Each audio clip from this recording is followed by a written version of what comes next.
వెంకటేష్కి మనస్ఫూర్తిగా సభాముఖంగా నా ధన్యవాదాలు చెప్తాను. ఏంది వెంకీ అంత ఆహా, ఇదే సరదా.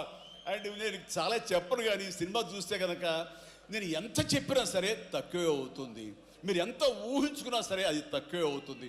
సినిమా చూడండి. మేము చేసినటువంటి 18 రోజులు అనుకుంటా చేశారు వెంకీ. ఈ 18 రోజుల్లో ఒక 7-8 రోజులు సీన్స్, ఒక 5 రోజులు 6 రోజులు సాంగ్, ఇంకా 2 days చిన్న ప్యాచ్ వర్క్. ఈ రోజుల్లో ప్రతిదీ ఎంత అంటే ఇక ఎంజాయ్ చేశారు. ఇది షూటింగ్ చేసినట్టు అనిపించట్లేదు. ప్రతి సినిమా ఇలాగే ఉంటే ఎంత బాగుంటుందా అని అనిపిస్తుంది నాకు.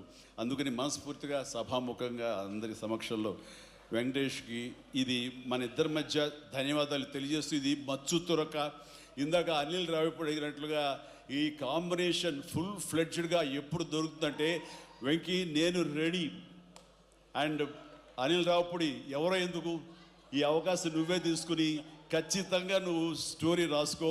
మీ ఇద్దరం ఇదే ప్రాణం పెట్టి, ఇదే హుషారు పెట్టి, ఇదే గిలిగిద్దలతో మీకు సినిమా చేసి పెడతాం. కానివ్వండి, ఎప్పుడు వస్తుందో తెలియదు. తర్వాత